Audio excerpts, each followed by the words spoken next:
morning! Yay! Good morning, beautiful people. Welcome to my channel. I'm Kabana Shimange, and this is How I Do Things, a show where you send me your questions, and I let you know how I would do things, and I can take it as entertainment or use it as advice. Do whatever you will with it, honestly. Honestly, just do whatever you will with it. Do you know why? Why? Because moi, I am not a professional at all. I am just letting you know what I would do if I was in your shoes. My phone was just getting all up in our business today. How are you guys doing? Happy Thursday. You know, there's still a very big part of me that can't believe that every Thursday every morning at 7:30, I throw a whole party in the morning on the interwebs and people come through. And I'm just like, what? 7:30 in the morning, we have a party. Seriously? And people come? Y'all are here? Really? I am just flattered. Thank you. Thank you, darlings. Good morning, beautiful people. We are live from not Johannesburg, Pretoria, South Africa. And we are coming to you at 7:30. Right now it's 7:35. Let me know where you are coming from, which country you're in, what time it is. And if you're here for the first time, I know there's a few people that we have to say welcome to the morning party to because you're joining me on the live. So good morning to the regulars. I can see that Raquel is here, Tembelisha is here, Nomonde is here, Koki, Edna. Good morning, beautiful people. We also have Danielle, Poppy, Sophie, Bushe, and Tabby's also here. I know that I have to welcome quite a few people to the morning party. Nisi is here. Tseho, hello, Mama. Sylvie, Dorothy, Karabo is also here. Zintle, Poloko, MJ, and the conversations are so good. Nisi, where you been, girl? Where you been? Don't think we don't notice when you're not here. We notice. We know. We can tell. Bastana saying she's here and ready for her morning dose. Yes, I'm also here for this morning dose. I need it. I need it just as much as you need it. Lady Les also here. Hello, honey. Oana's here. I saw your post yesterday, and it's you, right? I reposted your post on Instagram yesterday, and you woke up nice and early and you exercised. You go, girl. We also have Mongi was also here. There's something missing from my whole life. Okay, it's fine. We also have Dorothy. Koki's here. I've already said hi to Koki. Tumelo, Rati. Good morning, Chief. Isabella is also here. Goodness, the morning party is growing. I am not complaining. I am just happiness inside and out. Khala, good morning. How is work, honey? I hope that you got some rest on the day that you said you would rest. Where have you been? I feel like there's been a couple of days we haven't seen you. I'm glad you're good. Jessica's also here. And we also have one more person. Koki was first in this morning. Round of applause. Good morning, beautiful people, and welcome to How I Do Things. Today, it's all about relationships. That's what we do on Thursdays. I want to ask you a series of questions, okay? And when I ask you, KM, good morning. When I ask you this question, raise your hand if you've ever struggled with this or currently struggle with it. Let's just say if you currently struggle with it, raise 2 hands. If you struggle with it only in the past, maybe, then just raise 1 hand. All right. So have you ever, and be honest, right? So I get a lot of DMs from ladies who struggle in relationships and a lot of DMs from ladies who struggle at work. And it's just like, this guy has ghosted me. Do I still stick around? This guy is giving me mixed signals and I don't know what I should do. Sometimes he's hot and sometimes he's cold and I don't know if I should stay in the relationship. And then I also get a lot of DMs from people who struggle at work, and it's just like, I'm in a toxic work environment.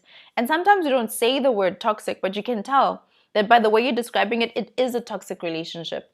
And it's just like, you know what, I'm not really that happy at work. I feel like I should leave, but I'm not really sure if I should leave. And sometimes I feel as though I'm not really at the right place, or I feel like I need to change my degree and study something else, but I'm not really sure if I should do that. Do you sometimes look at your life and you're just like, things aren't balanced here? How come I feel like my work is here, but the results I'm getting for my life aren't there? These are the desires I have for my life, but when I look at what's coming out of the work that I'm putting in and the desires that I have, why is it not adding up? You feel as though it's not equal. Or you look at someone else's life and you think to yourself, but that's what I want and that's what I've been working for, but I'm not getting it. How come she's getting it? To be honest with you, I've got the same qualifications.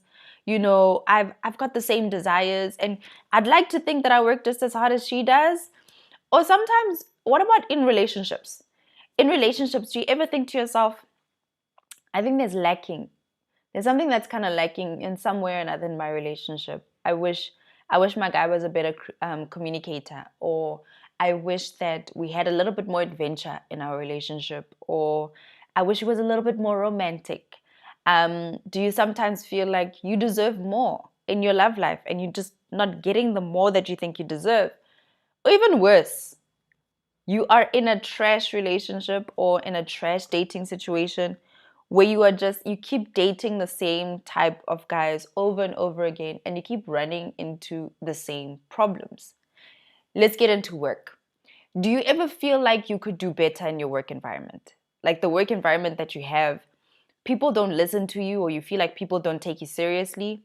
You have a stressful work environment and it's just you feel like you're always catching up with deadlines, and you're not ahead of your work. You feel as though maybe you're unseen by your boss or you're unseen by your colleagues, and you put so much work into what you do, but it just doesn't feel like you're getting there. What about this one? And this is one that I struggle with and one that I'm always working on. And that is, do you ever feel like, you know, do you ever struggle with comparison? You look at other people's lives and you're just like, that's what I'm working for. I wish I had that. Or envy, or even jealousy. It's very difficult to just call it out and say that, I struggle from comparison because, I'd love to have her car. Or I'd love to be in her relationship. You look at somebody's life and just like, I wouldn't mind that in my life. Do you? Let's see. I see a whole lot of raised hands, right? I see raised hands. I see Busi's just like a lot of raised hands. Jessica Entle's with me. Nontu's with me. Bushle's with me. Kekeletso's also here with me as well. Tidla's also, good morning. Patricia's also feeling the same way. Nunu's here as well, feeling the same way. Dolores, we're all in the same boat. Isabella, sorry, can't find the normal emojis. It's okay. And Khala's also feeling the same way. Rati's feeling the same way. Masero, first time going live. Always catch the videos much later during the day. Hello, Masero. And we also have Dorothy feeling the same way. I feel like we're all in the same boat, right? But here's the thing. I was thinking about this and I was just like, how come there's so many of these situations that we feel like it's uneven or it's unbalanced or it's just something's not right and we wish we had more? And I thought of all the situations at work, in our love life, in our relationships with our friends. And I looked at everything and I thought to myself, do you know that all these situations have one thing in common? You're probably just like, what? No. Work, relationships. I'm speaking about unhealthy, toxic work environments. I'm speaking about, what you think about your life and your work and the things that you're getting from it. And here's the thing. They all have one thing in common. And that one thing is you.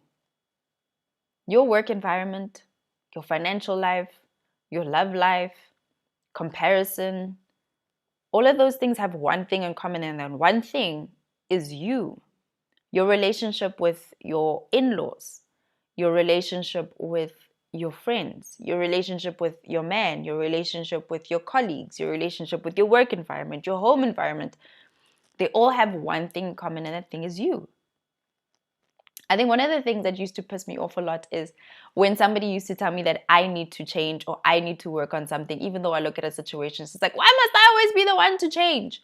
And the truth is, the relationships we have with ourselves sets the tone for the relationships we have with others. And therefore, it affects the environments that we find ourselves in at home, at work, and at life. And there's no situation, no environment, no place where we can say that there's nothing that we can improve to improve the situation that we're in. In life, once we start to realize the things that we can change and the things that we can't change, we become so much more happier because we stop trying to change other people. We stop trying to change how others are responding. And we look at ourselves and we're just like, how can I make the situation better? Right? We take onus on ourselves and we're just like, how can I make the situation better? How can I make a better work environment for myself? How can I have a better relationship? How we are, the relationship that we have with ourselves is the most important relationship after the relationship that we have with God. And the better the relationship we have with ourselves, the better self-assured we are. And once we have that assurance, then we won't, number one, stick around for trash relationships. We won't be in work environments that are less desirable, or we'll know what to do and how to work with ourselves in order to improve those work situations. So if you want a better sex life, you start with yourself. If you want to be couple goals, you and your mans, then you start with yourself. If you want to be more successful in your work and you want people to take you more seriously at work, you want to have a less toxic relationship with people at work, you want to have less stress with politics at work, it starts with you. You are the key ingredient. The better your relationship with yourself, the better your life will be as a whole. If you are self-assured, a lot of people who are self-assured are happier because they don't need that assurance from other people. So they don't worry about comparison. It doesn't affect them as much. They don't worry about the happiness that happens in the relationship. They know that it starts with them. It doesn't start with someone else. Men love to be with women who are self-assured, and they love to be with women who have standards because, like we said, those standards set the tone for our relationships. And we know that this is the standard that I have for a relationship, so I won't stick around for someone ghosting me. I won't stick around for a relationship that's not meeting my standards at all. And the person on the other side will be like, I better shape up or else I'm going to lose the person that I am with. That I need to meet this woman's standards if I'm going to have a good relationship with this girl right here.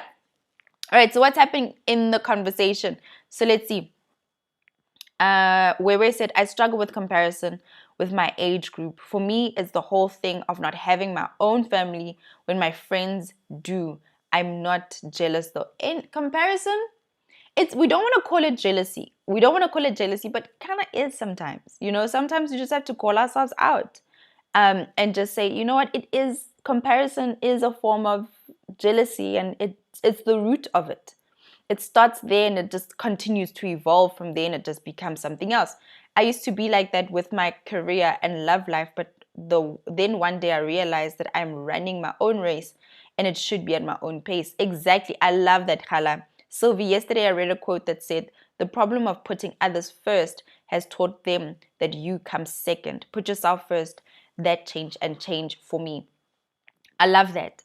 So the whole premise of this is that if we have a better relationship with ourselves, we'll find ourselves in better relationships with other people. We'll find ourselves in happier work environments, and we'll find ourselves being happier in many other places in our lives. Because at the end of the day, the key ingredient in our lives is us. I am the one who gets to determine and set the tone on the relationships I have with my friends. I am the one who gets to set the tone with the relationship I have with my mans. I'm the one who gets to set the tone about whatever's going on in my life. So if I want to be happier in my life as a whole, then I need to start with myself. Having some sort of self-assurance that helps me to have better in my life and around my life and have a better quality of life. So how do we do that? I've got 5 steps for you to follow and 5 things for you to think about to build that good relationship with yourself. So number 1 is that self-assurance starts with God and not what He says about you and not what you say about yourself.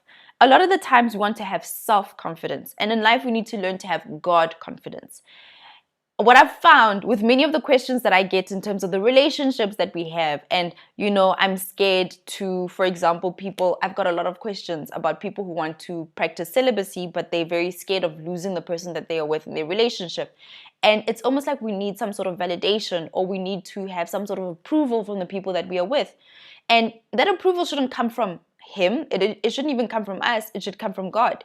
God says so many beautiful things about us. He says that we are chosen. He says that we are qualified. He says that we are worth Jesus dying for us on the cross. And if we were the only ones that had gone lost amongst millions of people, God would leave everybody behind to go search for us. So he values us to a point where it's unbelievable. And the Bible tells us how important we are to God. But what I found is that we really struggle to believe what the Bible says about us. We know what it says. We just struggle to believe it. So instead of saying affirmations that the world gives us, I am rich, I am blessed, I am wealthy, I am, all of those beautiful things, that's what the world says about us. And trying to find some sort of self-assurance and self-confidence in I am healthy, I am wealthy, I am rich, I am blessed is not really going to help us find true happiness, because finding your identity and finding confidence in material things in the world, things that are fleeting, things that can burn, things that we can't even take with us to heaven, that won't bring us fulfillment, and that won't bring us much joy in life, because those things are always moving around. They burn, they crash, they move away. But when we find assurance, when we find confidence in what God says about us, then it should be unshakable, because there's nothing that no one can say or do to take away God's love, to take away God's mercy and his grace on our lives, to take away the fact that God says that I am worth Jesus dying for me on the cross. There's nothing that anyone can do to take that away. The type of joy that we get from our Creator is the type of joy that the world cannot take away, and the world cannot even try to copy that, right? So our assurance starts first with what God has to say about us and not what the world says about us. So if you want to repeat affirmations in the morning, repeat affirmations about what the Bible says that God says about us, instead of trying to repeat affirmations about money is attracted to me and that I am rich, I am wealthy, I am healthy, I am whatever it is. Try and repeat what the Bible says, and you'll find that the confidence is unshakable. And there's nothing that anyone can say or do to take away that confidence. Number two, it's not Self-Care Sunday, babes. It's not. It really isn't.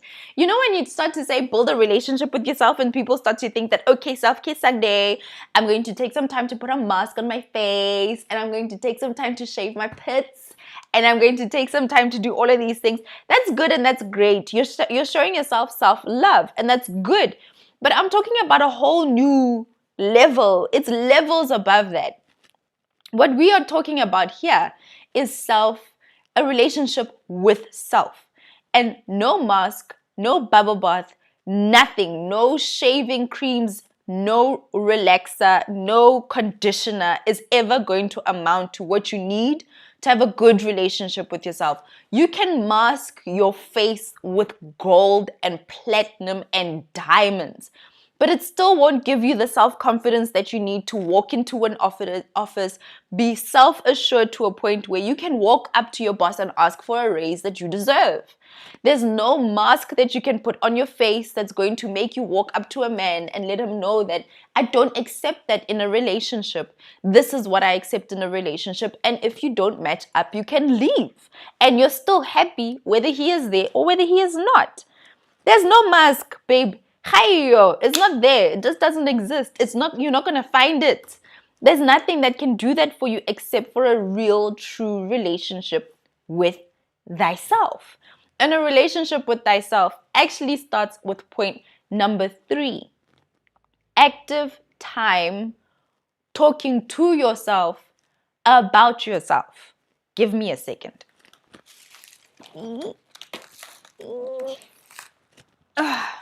This is her daily success journal.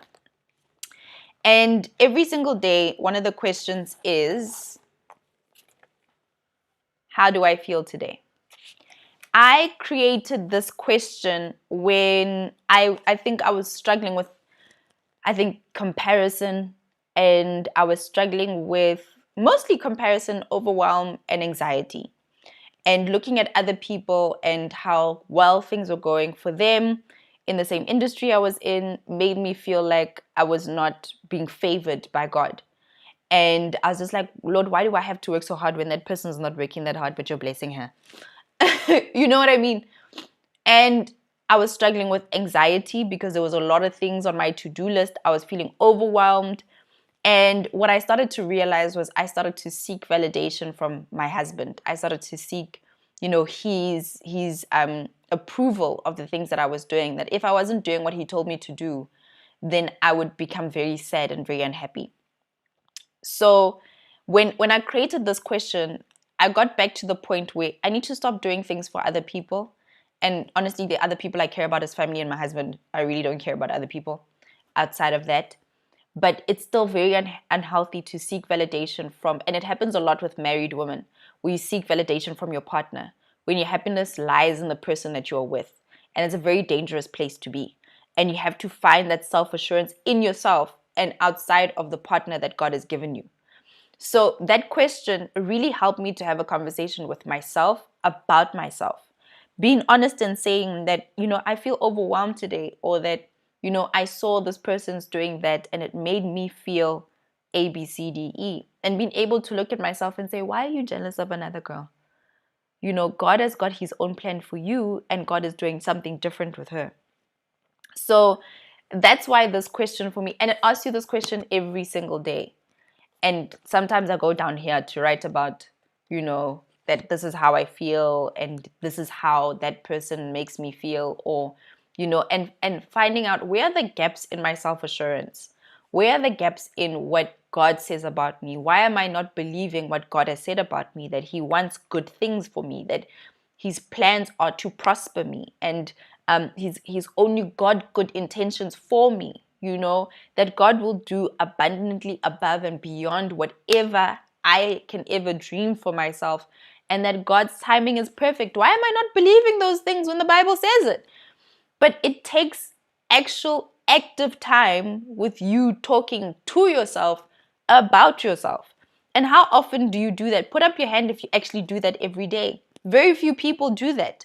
If a relationship is important to you, you spend time with that person, right? If your husband is important to you, spend time with your husband. If your children are important to you, spend time with your children. But if you are important to you, why aren't you spending time with you? And that's the most important thing. So I started to make time for that by putting it in my daily success journal, which makes me feel more self-assured, which helps me to build my confidence over time. So you may be asking yourself, yo, Kopano, where do I start with the self-discovery? Where do I start with all of this, deep assurance in myself? If I feel uncertain, if I feel, if I'm struggling with comparison, I'm happy with my work environment, I'm unhappy in my relationship, how do I find the confidence to walk away from a man? These are all questions that I actually get in my DMs for how I do things. This is just step number 4. Before you ask yourself what you want in your relationship, in your career, in your life, in everything that you have, start with just making sure that you are happy. The starting point is just your happiness. Once you have a good relationship with God, find out what God says about you, and then work very hard to believe that about yourself. That's where self-assurance comes. So I'll post up those affirmations for you guys on my Instagram again, so that you can just screenshot and save them and say those affirmations, Bible affirmations, every day. So you can start to believe those things about yourself. Once you start to believe those things about yourself, that's where happiness will start to come from. It has ripple effects. Sometimes we think to ourselves, let me specifically focus on self-assurance in the workplace or self-assurance in relationships so I can have better relationships. But it starts with you just being happy with yourself. It starts with you just taking time every single day to just make sure, am I happy today? That's it. That's all you need. Am I happy today? And then you move on to step number 5, which is just daily deep reflection. Am I happy today? How am I feeling today? That's where it starts. Daily affirmations of what God says about you, and daily deep reflection. How do I feel today? That's all you ask yourself every day. Am I feeling jealous? Am I feeling unhappy at the workplace? Am I feeling unhappy with, my relationship? Did my husband do something that made me unhappy? And sometimes when it boils down to something, it's just like, I'm unhappy because he didn't do this, that. But the reason why I'm unhappy is because it didn't validate me. Why do I need his validation? This happened at the workplace. It happened and it made me feel incompetent. Why am I feeling incompetent? Why am I not assured in who I am, what I have done, and the fact that I deserve to be where I am? That God qualified me, that God says, I am qualified. He called me here and therefore I am qualified. Why do I not believe I am qualified? Self-assurance helps you set standards in life, and those standards in life affect everything. How people react to you and how the environment around you is with you. So if you want a happier work environment, if you want a better love life, if you want a better social life, it starts with self-assurance. It starts with you being happy with yourself and having confidence in who you are and who God says you are. It has ripple effects. If you're self-assured, you won't be in a trash relationship. You won't accept less from the person you are with. And the other person on the other end has no power to make you happy or unhappy, because your happiness comes from yourself and it comes from God. That's the ripple effects of self-assurance. So let's see what's happening in the comment section. Crying is medication. It always is. It's one of my favorite forms of medication. Let's see. Oh, I'm late. Please save this so I can watch later. Definitely saving this, Whitney. Hello. Jessica saying, I used to be like that until I watched the video Kopane did on daily affirmations to repeat to yourself. Write them down, repeat them every day. It is a process that is worth it. Let's see what Lidile said. But I'm currently trying. Oh, I'm missing the whole conversation. Okay. I'm a loner. I spend most of my time talking to myself about myself. And my problem is that I don't say nice things about myself to myself. So I agree. On Instagram, at Kopane Shimange, I will post up the affirmations for you guys on my Insta stories. Take a screenshot, save them, and for 7 days, repeat them every single day. It's a long list, but repeat them, because you will start to believe what the Bible says about you, what God says about you, so that you can start having positive conversations with yourself. Lidile, if you are alone a lot of the times, you should write down that question, how do I feel today? And start to work through the emotions that you have with yourself. And if you find that you're still struggling to change the conversation that you have with yourself, then consider having a friend or seeing a therapist. I'm considering seeing a therapist, and I'll let you guys know how that goes, because I really do love that we're making it more acceptable, that you don't have to be a person with problems to go see a therapist. You just have to be a person. That's it. Or have a friend, a prayer sister, a prayer warrior who's going to be with you, just so you can talk through believing what the Bible says about you and what God says about you, and building that self-assurance. Self-assurance is the base of confidence. And many people think that confident people are loud people who just get into the party and just like the party has arrived. That's not how confidence works. I've found some of the most quietest people to be extremely self-assured. There are people who spend most of their time alone. I spend most of my time with hubby and baby. I used to be a very social person, and I'm not as social anymore, and I'm extremely happy with it. I used to base my self-value or, on popularity, because I was a popular person. And not being popular anymore, but on purpose, and spending time by myself and spending time with my family, and not feeling like there's anything missing in my life. It comes from a place of self-assurance, and it comes from a place that God has put you on a path, and He put you where you are on purpose and for a reason. And be confident in that. God has a specific plan for you. So you need to have good, positive conversations with yourself, but also have good, honest conversations with God as well. All right. This is fire. Thank you. Also, please link the video if you can. I'll do that. I don't have Instagram. Okay, I'll link the video so that you can actually have access to that. Love you guys. Got to go. All right, Ntabi, I've also got to go. And it's been a good one. It's been a long one as well. It's 8 a.m. in the morning. We've gotta go. Thank you guys so much for watching today. Please do share this with a friend. Give it a big thumbs up if you like it. And we've got one more video in this week's live week. I hope that you've been enjoying it because I've been enjoying it so much. Really do love and appreciate all of these conversations. Remember to share this with at least one friend. Until later days, beautiful people, thank you so much for joining. Thank you for being here. And thank you for having such open conversations with me. Until later.